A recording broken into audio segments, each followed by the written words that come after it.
সংসদের অধিবেশন ইতিমধ্যে চলছে, শীতকালীন অধিবেশন। সেখানেও এসআইআর নিয়ে উত্তপ্ত বাক্য বিনিময় চলছে, শাসক বিরোধী গরমাগরম। যেহেতু পশ্চিমবঙ্গের 2026-এ বিধানসভা নির্বাচন আছে, সেখানে তৃণমূল কংগ্রেস সাংসদরা কার্যত একহাত দিচ্ছেন কেন্দ্রের সরকারকে, কেন্দ্রের স্বরাষ্ট্রমন্ত্রী অমিত শাহ এবং দেশের প্রধানমন্ত্রীকে। তারা যে অভিযোগটা করছেন যে পশ্চিমবঙ্গে প্রদীপ কর থেকে শুরু করে এখন অব্দি 32 থেকে 33 জনের মৃত্যু হয়েছে বিএলওদের, তারা আতঙ্কে ভূতগ্রস্ত হয়েছে। এদের বিষয়ে অন্তত সরকারের মনোভাব এবং বিশেষ করে ইলেকশন কমিশন অফ ইন্ডিয়ার মনোভাব পরিষ্কার হওয়া উচিত। আমরা জানি যে ইলেকশন কমিশন অফ ইন্ডিয়াকে ইতিমধ্যে মমতা বন্দ্যোপাধ্যায় চিঠি দিয়েছেন এসআইআর স্থগিতের প্রশ্নে, কিন্তু সংসদ তোলপাড়। অভিষেক বন্দ্যোপাধ্যায়ের যেহেতু তিনি দলের সাধারণ সম্পাদক, তিনি না থাকলেও তার দলের সাংসদরা পশ্চিমবঙ্গে বিএলওদের মৃত্যুর পরিপ্রেক্ষিতে রাজ্য রাজনীতি যেমন তোলপাড় করছে, তেমনি সংসদের ভেতরে লোকসভা এবং রাজ্যসভাতে গরমাগরম চলছে। বিহারে ভোট হয়ে গেছে, সামনে পশ্চিমবঙ্গে নির্বাচন আছে, তাই বিরোধী বেঞ্চে যারা বিধায়ক, যারা বাংলা থেকে নির্বাচিত হয়েছে, তারা আওয়াজ তুলছেন। তারা বলছে তৃণমূল কংগ্রেস কার্যত ভয় পাচ্ছে। এরকম একটা বাতাবরণের মধ্যে পশ্চিমবঙ্গেও কিন্তু হাওয়া গরম। পশ্চিমবঙ্গে যিনি নির্বাচনী মুখ্য আধিকারিক সিইও মনোজ আগরওয়াল, তার দপ্তরে এ রাজ্যের অপোজিশন লিডার শুভেন্দু অধিকারী এবং তার সঙ্গে যারা বিধায়ক, তাদের একটা কর্মসূচি ছিল।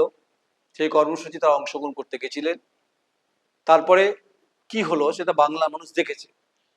সেখানে বিএলওপন্থী তৃণমূল কংগ্রেসে যে যারা সংগঠনটা বানিয়েছে, তারা চোর চোর স্লোগান দিয়েছেন, গো ব্যাক স্লোগান দিয়েছে শুভেন্দু অধিকারীর প্রশ্নে।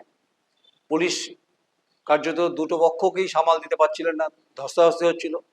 তাহলে একদিকে লোকসভা, একদিকে রাজ্যসভা যখন গরমাগরম, তৃণমূল কংগ্রেস যখন ঘেরবার চেষ্টা করছে দেশের প্রধানমন্ত্রীকে এবং দেশের স্বরাষ্ট্রমন্ত্রীকে, উল্টো দিকে পশ্চিমবঙ্গের নির্বাচনের যে আধিকারিক, তার অফিস দপ্তর মামানলড়ি অফিস, রাইটের সে পিছন দিকটাতে, সেখানে 7 দিন ধরে তাঁবু খাটিয়ে তৃণমূল কংগ্রেসের পন্থীরা, বিএলআরা, তারা গরমাগরম হাওয়া তুলেছে।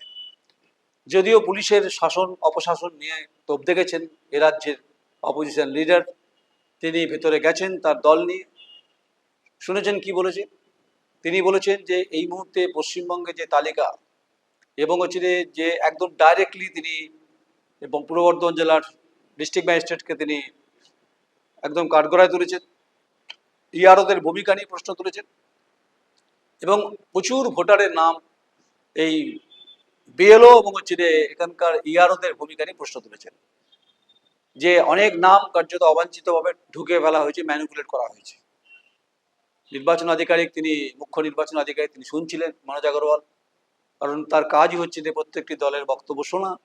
সেখানে ভরা একদম কুল নিয়ে বসেছিলেন বিজেপির বিধায়করা, সেখানে শুভেন্দু অধিকারীর নেতৃত্বে, আর বাইরে তখন ছিল একদম পথনাটিকায় ব্যস্ত ছিলেন তৃণমূল কংগ্রেস। আমি কেন পথনাটিকা বলছি আর কেন বিজেপির ভেতরে সিও অফিসে বক্তব্য বলছি, এ কারণে বলছি যে পশ্চিমবঙ্গের বিএলও মৃত্যু এবং বিএলএদের ভূমিকা নিয়ে যখন শাসক বিরোধী তরজা, ডানপন্থী হোক, বামপন্থী হোক, আইএসএফ পন্থী হোক, বিজেপি পন্থী হোক, তারা যখন সরগরম রাজনীতিতে, সেখান থেকে একটা প্রশ্ন বিভিন্নভাবে সঙ্গতভাবে উঠে আসছে যে এবারে নির্বাচনে গণতান্ত্রিকভাবে নির্বাচন হবে তো? যদি নির্বাচন প্রক্রিয়া হয় তাহলে মানুষ ভোট দিতে পারবে, ইভিএম পর্যন্ত পৌঁছতে পারবে কিনা? এই কথাটা কিন্তু পার্লামেন্টে কেউ বলছেন না। তৃণমূল কংগ্রেসের যারা সাংসদ, তারা এ কথাটা বলছেন না। এবং উল্টো দিকে প্রধানমন্ত্রী এবং দেশের স্বরাষ্ট্রমন্ত্রী, তারাও নিস্তব্ধ থাকছেন। প্রত্যেকটি মানুষের তো অধিকার আছে, কারণ যারা নির্বাচিত জনপ্রতিনিধি, তারা সংসদে গেছেন, তারা তো জনগণের ভোটে নির্বাচিত হয়ে গেছে। তাই তৃণমূল কংগ্রেসের যারা সাংসদ, যারা চিৎকার করছেন, তারা এটা বলছেন না হ্যাঁ পশ্চিমবঙ্গের নির্বাচনটা গণতান্ত্রিকভাবেই হবে, মানুষ তার ইভিএম পর্যন্ত পৌঁছতে পারবে, এটা এনশিওর করছেন না। কারণ এই কথাটা যখনই বলবেন তখন তো সেটা লোকসভার যে এথিক্স, লোকসভার যে কথোপকথন, যেগুলো রেকর্ড রাখা হয়, সেগুলো থাকবে। কেউ 1 ইঞ্চি এই জায়গাতেই কথা বলছেন, যার ফলে পড়ে পড়ে মার খাচ্ছে এই বাংলার জনতা জনার্দন যারা ভোটার, 7 কোটির বেশি ভোটার। এখন রোহিঙ্গা অনুপ্রবেশের প্রশ্নে তপ্ত বাংলা রাজনীতি গরমাগরম। তাই ঘুরিয়ে একই প্রশ্নই আসবে যে পশ্চিমবঙ্গের গণতান্ত্রিক প্রক্রিয়া নির্বাচনের ক্ষেত্রে 7 কোটির বেশি ভোটার, তারা এবার ভোট দিতে পারবেন তো, ভোটমুখী হতে পারবেন তো, নাকি 13 পঞ্চায়েত, 15 18 পঞ্চায়েত, মাঝে 15তে কিছু হয়নি, 23-এর পঞ্চায়েতে যেভাবে রক্ত ঝরেছে, প্রাণ গেছে। 2011 পশ্চিমবঙ্গ বিধানসভা নির্বাচন, 2016 বিধানসভা নির্বাচন, 2021 পশ্চিমবঙ্গ বিধানসভা নির্বাচনে পোস্টপোল ভায়োলেন্স হয়েছে প্রচুর।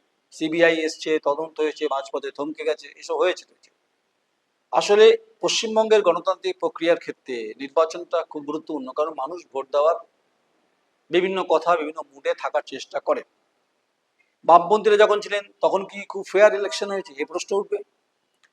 কিন্তু পশ্চিমবঙ্গের ধারাবাহিকভাবে যে কটা ঘটনা ঘটছে এবং একটার পর একটা মৃতদেহ লাশে পরিণত হচ্ছে, ভোট দিতে গিয়ে বোমাতে উড়ে যাচ্ছে, এই জায়গাটা শাসক দলের ভূমিকা খুব পরিষ্কার। যদিও মনোজ পাত্রকে আক্রমণ করেছেন চিফ সেক্রেটারিকে, LOP, leader of the opposition, এই সব যদি ছেড়ে দেন, সব যদি সরিয়ে দেন, প্রশ্ন একটাই, মানুষ গণতান্ত্রিক চয়েসে তার নির্বাচিত দলকে বা নির্বাচিত জনপ্রতিনিধিকে ভোট দিয়ে জিতিয়ে আনতে পারবেন কিনা। সে লাল আবির হতে পারে, গেরুয়া আবির হতে পারে, সবুজ আবির হতে পারে, কংগ্রেসেরও যে আবির ইউজ করেন বা এসএফ যে আবির ইউজ করেন, তারা এই তাদের প্রতিনিধিকে জিতিয়ে আনতে যদি পারেন, এলাকার নাগরিকদের উন্নয়নের প্রশ্নে তারা কাজ করবেন।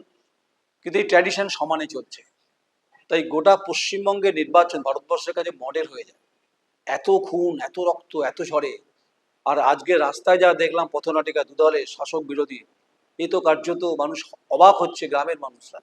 এই সমস্ত প্রশ্ন থাকলো, মতামত দেবেন যে গণতান্ত্রিকভাবে ভোটটা হবে কিনা। যতই সংসদ গরম করুন না কেন, আর যতই সিও অফিসে বিরোধ তৈরি করুন না কেন, আলটিমেট মানুষ ভোট দিতে পারবেন কিনা, এটাই হচ্ছে সব থেকে এই মুহূর্তে কোটি টাকার প্রশ্ন। মতামত দিন, সঙ্গে থাকুন। নমস্কার, আমি নয়ন রায়।